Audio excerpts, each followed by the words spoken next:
Olá, tudo bem? Está começando mais uma edição do programa Agronegócio. Muito obrigado pela sua companhia. Tenha um ótimo dia. E no programa de hoje nós vamos falar sobre o mercado pecuário do boi gordo, vamos falar também sobre meio ambiente e vamos falar sobre uma preocupação que o setor produtivo brasileiro está passando. Vamos comentar sobre a falta de container para tanto no Brasil quanto no exterior. E também vamos falar sobre a situação do embargo chinês à carne bovina. O programa Agronegócio já está no ar.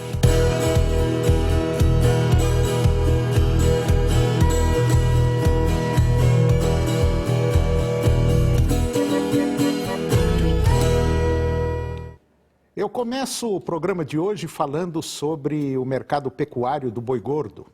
Com a primeira semana de novembro agora de 2021, mais curta devido ao feriado prolongado, o mercado físico do boi gordo seguiu caminhando em ritmo devagar.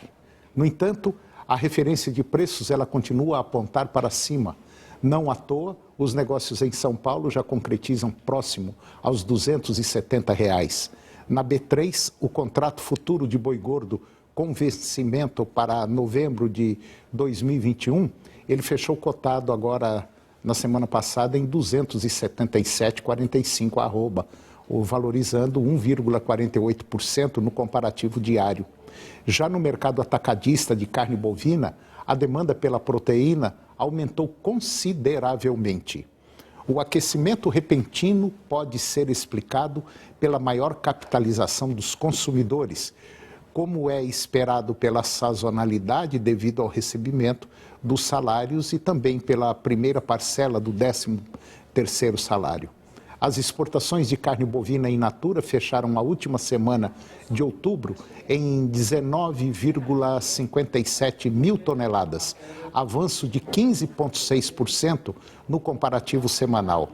Apesar desse avanço, o mês se encerrou com uma média diária de 4.100 toneladas embarcadas, quase 50% a menos que outubro de 2020, totalizando 82 mil toneladas e sendo o pior resultado desde junho de 2018. O preço médio pago pela tonelada do produto continua recuando e ficou em $5.170 por tonelada, uma queda de 1,2% ante a semana retrasada. Com isso, as vendas externas do mês passado consolidaram um montante de 424 milhões de dólares, o que representa 61,5% da mesma ocasião em 2020. Vale a ressalva que em outubro do ano passado, o preço pago na proteína bovina brasileira era 17,8% inferior ao atual. E agora vamos falar sobre meio ambiente. O ministro da Economia, o Paulo Guedes, ele disse agora, nessa semana, que o Brasil deveria receber um reconhecimento pela preservação dos seus recursos. Ele disse assim: nós temos que achar um jeito de remunerar quem preservou esse estoque de riqueza. Nós, do Brasil, dentro do Programa de Crescimento Verde, desenvolvemos algumas diretrizes para isso. Recursos vindos de vários bancos públicos e principalmente do NBD lá fora, que está trazendo 2,5 bilhões de dólares para nos ajudar nessa infraestrutura verde.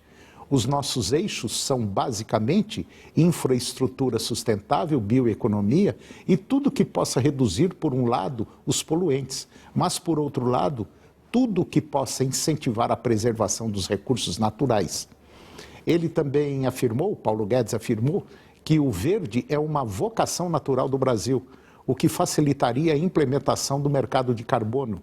Ele disse: nós já partimos na frente e precisamos realmente estimular a criação do mercado de carbono, que vai ser a chave para o pagamento dos serviços ambientais, da preservação de estoque de recursos naturais. E daí que nós vamos realmente receber o estímulo para a preservação das nossas riquezas.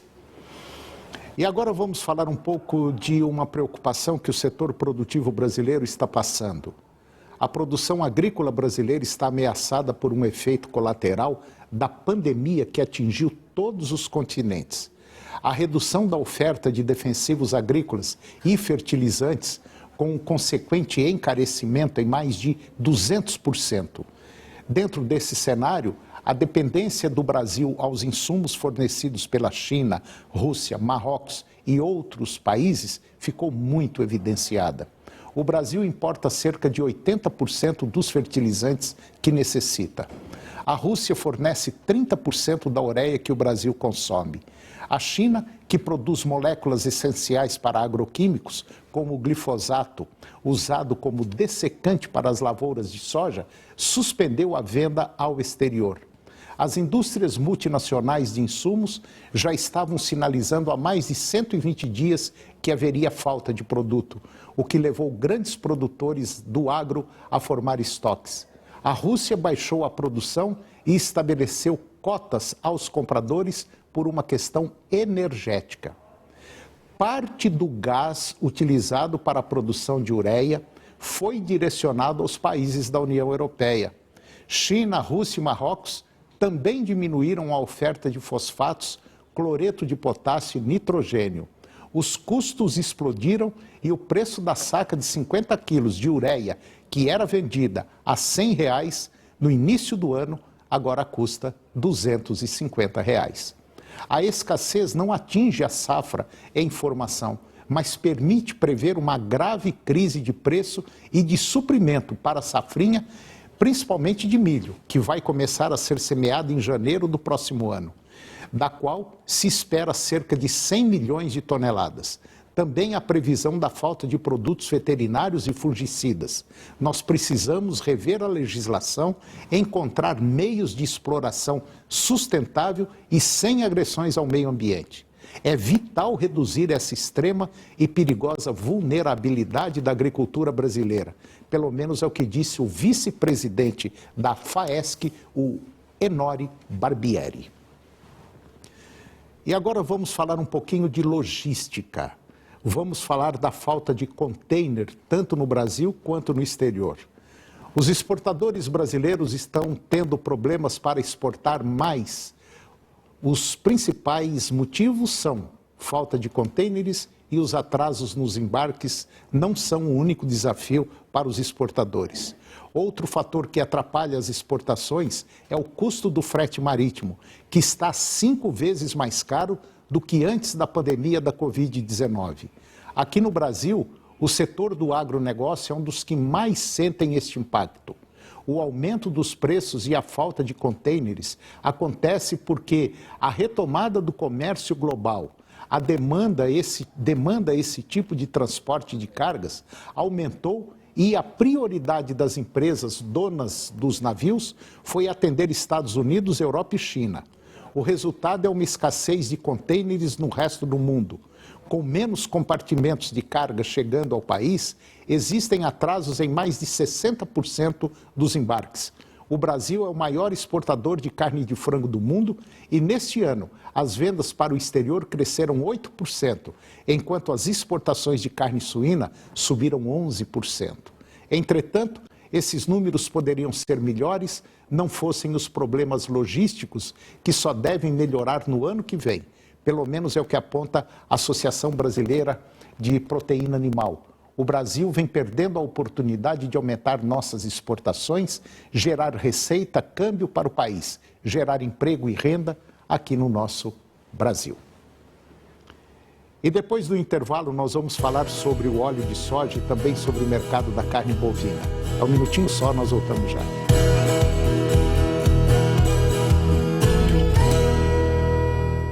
A Rádio Campeã de audiência está sempre em cima do lance, com 99 Esporte. As principais notícias do esporte goiano e nacional, diariamente na 99,5 FM. Eu, Fernando Faria, conto com sua audiência. Oferecimento: leve nossas cores para a sua casa. Tintas Acril Plus, tecnologia em cores. Nova base da Larco em Goiás. Quem vai com Larco, vai mais longe.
nas principais cooperativas e revendas do Brasil. A Xerife Top Jeans tem kit promoção. Na Xerife Oficial, 4 polos por R$ 99,00. Eu falei 4 polos, R$ 99,00. Na Xerife Oficial, 2 calças por R$ 99,00. Eu disse 2 calças R$ 99,00. Só na Xerife Top Jeans. Na madrugada, com o leite já tirado, o trator já tá ligado. Quem é do campo não espera por milagre. Começa cedo numa máquina da Camagre, trabalhando a terra ou tratando o gado. Produz melhor com a Camagre ao seu lado. Camagre, as melhores marcas sempre ao seu lado. Sintonize boa música, alegria e informação em diferentes regiões de Goiás. Rede Serra Dourada. 12 emissoras formando a maior rede de rádios do estado, comunicando para mais de 50 municípios. Rede Serra Dourada. É bom ouvir. Agronegócio. Oferecimento Lumage, nas principais cooperativas e revendas do Brasil.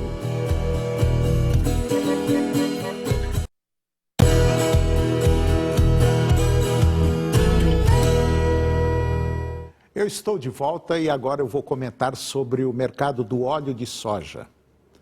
Os preços do óleo de soja, que estão em alta expressiva desde o ano passado, devido à maior demanda, à valorização do petróleo, às altas externas e também dos prêmios de exportação do Brasil, renovaram os recordes nominais da série do CPEA, que foi iniciada em julho de 1998.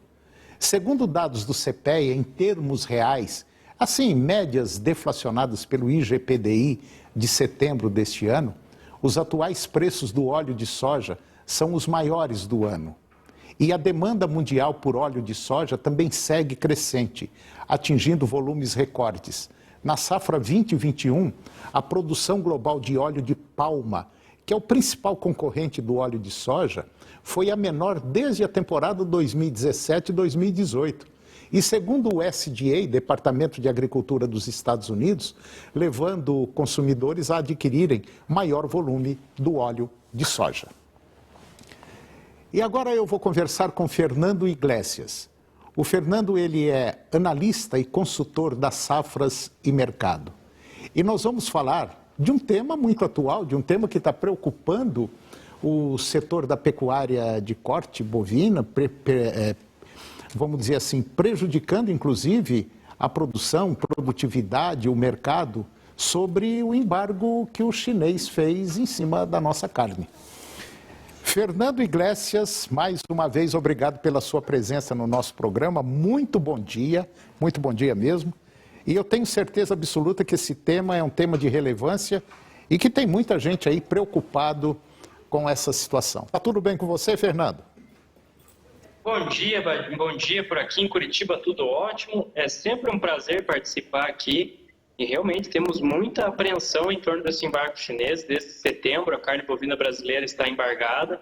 Já passamos mais de 60 dias e nada de uma posição da China em relação a esse embargo. Então, uma situação bastante complicada. O resultado das exportações de outubro foi muito ruim e essa primeira semana de novembro mostra números também muito ruins em relação à exportação de carne bovina. Então, são dados preocupantes realmente. Fernando Iglesias, de maneira geral, ninguém esperava que esse fato fosse acontecer. Pegou basicamente todo mundo de surpresa, principalmente o pessoal dos boitéis, né? O pessoal que faz a engorda terceirizada, deu uma prejudicada violenta muito grande no mercado. E agora a gente está diante aí de uma situação que realmente é preocupante e, na verdade, ninguém sabe, assim, com certeza, quando nós vamos ter esse retorno dessa movimentação normal que a gente vinha tendo.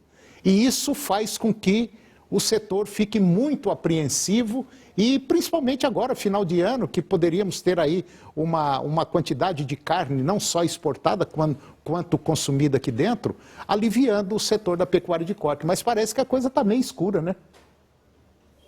É, exatamente isso. Só para colocar em proporção, colocar números para o telespectador entender, os prejuízos com esse embargo tendem a superar 2 bilhões de dólares. 2 tá? bi? Então, 2 bilhões de dólares que o Brasil está deixando de arrecadar em função da ausência da China.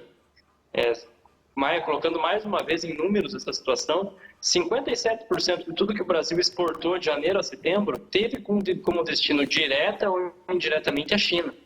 Então, ela é um player muito relevante aqui para o nosso setor carnes, e esse nosso boi gordo de 300, 310, até 320 arroba que a gente chegou a observar no mercado brasileiro no decorrer de 2021, só foi possível em função desse avanço dos embarques com destino ao mercado chinês. Então, essa ausência da China gerou uma forte queda dos preços, que nem você mencionou. Os preços derreteram realmente no mercado doméstico. Agora a gente já percebe alguma reação das cotações no mercado, mas de qualquer maneira gerou um baque muito grande. E a grande preocupação é que os frigoríficos seguem com câmaras frias lotadas, tem muita carne estocada em câmara fria, aguardando o posicionamento chinês para então aí dar destino a essa carne que está parada. O que acontece? São 2 casos atípicos de vaca louca que foram identificados aqui no Brasil no final de agosto para o início de setembro. O Brasil tem um protocolo assinado com a China, em que esse protocolo, o Brasil se autossuspende, ele autossuspende as exportações de carne bovina com destino ao mercado chinês por conta desse protocolo, desse acordo que foi firmado entre os 2 países em 2015. Com isso, gerou essa situação. Só que do ponto de vista sanitário está tudo resolvido. A própria OIE já mencionou que os casos não entraram dentro da cadeia alimentar, que o Brasil manteve o risco insignificante para contágio da EEB aqui no Brasil. Enfim, fica uma questão, fica nas entrelinhas que tem algo a mais em relação a esse embargo chinês que vai muito além dessa questão sanitária realmente. Agora, prever o que vai acontecer daqui até o final do ano é meio arriscado, porque a gente não sabe. O chinês ele é muito comerciante. Ele fica guardando igual uma cobra, fica aguardando o momento exato para dar o bote. O chinês deve ter alguma carne estocada, apesar que a carne bovina não é o forte do mercado chinês, mas é significativa para nós, né, ô Fernando? E a gente não sabe quando é que a coisa vai começar a andar. Exatamente. Agora, a gente tem uma expectativa entre os meses de novembro e dezembro, que é agora esse período que a China inicia suas preparações para comemorar o Ano Novo Lunar. Sim. O Ano Novo Lunar é com as nossas festas de final de ano aqui no Brasil. É o período de maior demanda dentro da China. Então, há essa expectativa que a liberação aconteça ali até a primeira quinzena de dezembro, para justamente atender essa demanda, esse auge do consumo dentro do mercado chinês. No entanto, de concreto, a gente não tem nada. O governo chinês, as autoridades chinesas estão silenciosas. A última notícia que a gente tem é que houve um avanço na relação bilateral lá na metade de outubro, quando o nosso ministro Carlos França discutiu essa questão com autoridades chinesas, com o chanceler chinês, em relação a essa questão do embargo. Mas, de qualquer maneira, nada disso avançou depois dessas questões. O Brasil já entregou todos os laudos, tudo traduzido para o mandarim, tudo especificado como se deve, e mesmo assim o embargo continua. Outra coisa que é muito interessante a gente pontuar aqui é que a principal proteína do consumidor chinês, que é a carne suína, está em uma grave crise em 2021. Os preços da suinocultura chinesa simplesmente derreteram ao longo do ano. E talvez o que o governo chinês quer nesse momento, com um embargo, com o Brasil não possibilitado de exportar carne bovina para o mercado chinês, é enxugar o mercado de carne bovina dentro da China, fazer com que os preços da carne bovina subam e direcionar ainda mais sua demanda para a carne suína. Para se ter ideia, 1 quilo de carne suína dentro da China custa em média 23 yuans por quilo. Enquanto a carne bovina, 1 quilo de carne bovina custa de 85 a 86 yuans. Então, a carne suína ela é muito mais barata nesse momento em relação à carne bovina. Ela tem quase o mesmo preço do frango dentro da China. Então, realmente, para a atividade, para a suinocultura chinesa, por mais que enxuga outro mercado, um mercado concorrente, é interessante para essa formação de preços, para ver se esse preço vai conseguir avançar dentro da China. Quer dizer, poderíamos até dizer que é uma briga interna entre carne suína e carne bovina. É exatamente isso. O que a China está tentando fazer esse ano de várias maneiras é tentar reajustar, rearranjar a sua suinocultura. Ela cresceu muito em produtividade na suinocultura, porque depois do surto de PSA, o governo chinês começou a fazer um investimento maciço em genética, importou genética dos Estados Unidos, genética da Europa, e isso expandiu a produtividade média da carne da suinocultura dentro da China. Isso gerou um ritmo de nascimento desenfreado agora em 2021, muito acima do que era esperado pelo mercado, gerou um quadro descendente de oferta e os preços derreteram. Tanto que a gente tem dados de exportação em relação à carne suína que mostram que os números de exportação da Europa, que era o principal exportador de carne suína, e dos Estados Unidos, que era o segundo principal exportador de carne suína com destino à China, diminuíram de uma maneira considerável ao longo do ano. Isso é um sintoma que realmente o governo chinês está tentando readequar o seu mercado doméstico, enxugar a sua oferta para que os preços da suinocultura voltem a subir. Outra estratégia que o governo chinês adotou foi comprar carne suína no mercado, fazer estoque de carne suína para tentar dar uma segurada nos preços. E mesmo assim não conseguiu segurar. Os preços continuam em queda nessa primeira quinzena de novembro dentro do mercado chinês. Então é muito interessante a gente acompanhar esses movimentos que acabam causando grandes desdobramentos aqui no Brasil. O Brasil não é só o principal exportador de carne bovina para a China nesse momento, também se beneficiou muito em relação à carne suína. Então, qualquer evento que aconteça dentro da China tem um grande impacto aqui para o nosso mercado, para o nosso setor carnes brasileiro. É o que a gente costuma falar, né? Se o chinês espirrar, é capaz da gente pegar bronquite aqui. Então, precisa tomar uma série de cuidados. E você estava citando a carne suína, e é bom a gente lembrar que nós já temos aqui alguns vizinhos aqui na América Central com problema sério de PSA, né? Peste suína africana. E que se por uma infelicidade do destino nós tivermos aí algo parecido com a peste suína africana, é bem provável que aí tudo que tem dentro do caldeirão pode ter certeza que vai vazar. Porque parece que de maneira geral a gente não se preocupa, o brasileiro não se preocupa muito assim lá com o futuro. É mais ou menos, a gente vai ver o que está acontecendo na hora para ver como devemos fazer se os problemas acontecerem. A PSA está rondando a América do Sul, isso é um perigo muito grande, principalmente para nós. E nós também temos um outro problema que é em relação à fitosa, que me preocupa muito essa retirada da fitosa para determinados estados aqui no Brasil e, consequentemente, daqui mais alguns anos, daqui talvez mais uns 2, 3 anos, vai ter a retirada total da febre aftosa num país continental. É muito arriscado, né, Fernando? O risco é grande, mas também acaba compensando.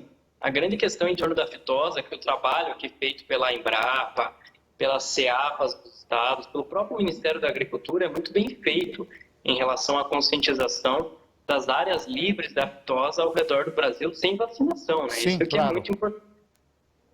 Isso é muito importante. E caso o Brasil consiga realmente um controle em relação à febre aftosa, conseguir eliminar doenças sem a vacinação, o Brasil conseguiria entrar em outros mercados que ele não consegue hoje. Teria uma penetração maior no mercado japonês, teria uma ascendência maior sobre o mercado da Coreia do Sul. Eles não têm a representatividade que a China tem hoje. Não, realmente não tem. Mas a gente começa a tirar um pouquinho os ovos da mesma cesta. O grande problema agora para a carne suína e para a carne bovina brasileira é que todos os nossos ovos estão depositados na mesma cesta, que é a China. Então, a gente conseguir pulverizar vai ser muito bom. E é justamente aí que eu quero chegar. Tudo está no mesmo balaio. Quer dizer, qualquer coisa que acontecer, a repercussão para nós é muito forte. Principalmente sabendo que nós, brasileiros, nós aqui no Brasil, nós não temos uma economia forte, nós não temos gordura para queimar, como tem uma série de outros países por aí que aguenta, às vezes, uma pressão muito forte. Então é preciso, talvez, procurar novos mercados, é preciso uma profissionalização muito maior dos nossos produtores também, porque queira ou não, eu acho que se a gente começar a andar numa situação assim mais, eu não diria mais certinha, mas dentro dos padrões profissionais que exige o mercado lá fora, a gente pode crescer muito. Agora, a gente está deixando muito a desejar também, ô Fernando. Eu, pelo menos, enxergo por esse lado. Já caminhamos muito, mas tem muita coisa ainda para caminhar, principalmente politicamente falando. É todo um trabalho de médio e longo prazo que precisa ser feito, mas a pecuária brasileira está no caminho certo. A gente tem um rebanho enorme aqui no Brasil. O pecuarista brasileiro não se priva de investir. Genética muito boa aqui no Brasil dos animais, o manejo tem avançado ano a ano, é feito um trabalho para restaurar as pastagens degradadas no centro-oeste, no centro-norte do país, né, vamos colocar assim, e isso vai trazer mais competitividade para a pecuária de corte no Brasil, vai adequar isso às exigências dos principais mercados ao redor do mundo, mas é um trabalho de médio e longo prazo, isso não acontece da noite para o dia. Então, demora um pouquinho para isso acontecer, para a gente ver isso se tornando realidade. Até mesmo essas questões envolvendo o meio ambiente, que estão sendo muito discutidas na COP26, vão acabar influenciando a evolução da nossa atividade, da pecuária de corte aqui no Brasil nos próximos anos, nas próximas décadas. Então, tem muita relevância em relação a isso. O mercado é muito atento com essas questões, principalmente com o que a gente pensa em relação à União Europeia. Então, são situações importantes, mas que avançam aí no médio e longo prazo. Realmente não vai acontecer da noite para o dia, demora um pouquinho, mas o Brasil tem potencial para manter um crescimento muito interessante da sua atividade pecuária nos próximos anos e nas próximas décadas. Não, concordo com você em gênero, número e grau. Fernando Iglesias, analista, consultor das safras e mercado, mais uma vez, muito obrigado pela sua presença no nosso programa. Eu quero trazê-lo mais vezes aqui, tem muita coisa boa para a gente falar. E vamos tocando o barco. Vamos procurar colocar mais ovos em outra cesta para não correr o risco de quebrar tudo. É isso aí. Exatamente isso. Eu agradeço a participação, é sempre um prazer. E estamos à disposição. Qualquer necessidade, estamos disponíveis para atendê-los. Tá bom. Muito obrigado, um bom dia, um abraço. Que agradeço. Boa semana a todos. Obrigado. E o programa de hoje chegou ao fim. E eu termino com a seguinte frase. A diferença entre o possível e o impossível está na vontade humana. Um grande abraço a você, muito obrigado pela sua companhia, que Deus nos abençoe e até o próximo programa. TV Serra Dourada SBT Goiânia. A informação com credibilidade, o jornalismo onde você tem voz. Jornal do Meio-Dia, logo mais às 11h40. A seguir, Primeiro Impacto, continuação.